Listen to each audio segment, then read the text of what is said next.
Hi guys, this is the sixth part of this series. In this part, I'm going to talk about one of the most interesting concepts inside of Photoshop, and that is layers. You can see on my screen I have opened this image and it has been shown because Photoshop have already applied this image onto this default background layer. So in this part or in the next part as well, I will talk about how to use layers, what are the different techniques of using layers, what are the advantages of layers, and what are the problems that we can face without layers. Alright, so I have one layer inside this layers panel. Now I'm going to apply an effect without creating a new layer. I will keep on changing this image by keeping this one layer. Alright, then I will show you that what are the different problems that we can face later on. I will select this layer, then I will go to image, adjustments, then I will click on hue saturation, then I will increase the saturation. You can see that I have increased the saturation from 0 to 66. Then I will click OK. You can see that I have applied these changes onto the same layer. Now what if I want to increase or decrease these settings? I will go to image, adjustments, and then I will click on hue saturation. You can see that image have been the same, that I have applied the saturation in the previous step. You can see that saturation have been set to 0, but the image have not been gone back to its previous state.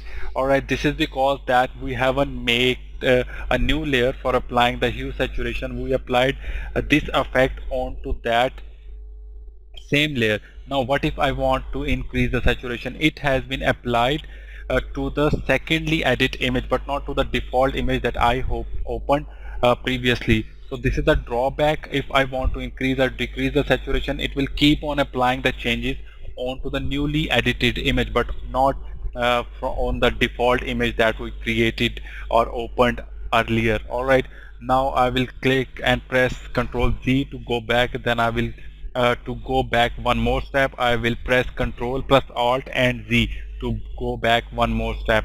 Now I will select this layer and then I will click this icon in this adjustment panel.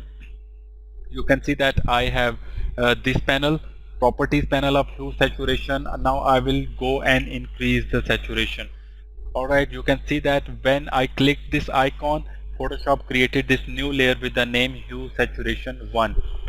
This effect will be applied on all the layers that are under this layer. Alright, right now we have only one background layer under this layer, so this effect will be applied onto the whole image that is on the background layer. Alright, now I will close this thing. You can see that I have applied the saturation. Now what if I want to increase or decrease this effect? I will double click this icon. Alright, so you can see that that panel have been opened again, and I have this settings again that was previously changed. Alright, it has not been changed to 0. It sustained or remained inside this panel because we created a new layer for applying saturation effect onto this background layer.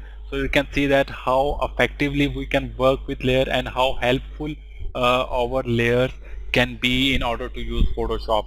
Alright, now one thing more that I want to tell you in this part, that whatever we draw on any particular layer, that will hide everything that is on to its previous layer. So what do I mean by it? I will click this layer, then I will make a new layer by clicking on this icon. You can see that it has created a new layer with the layer 1. Now what if I draw anything onto this layer? In order to draw anything onto this layer, I will select this layer by clicking on this. Now I will click and select this brush tool. Alright, then I will come here and draw something over here.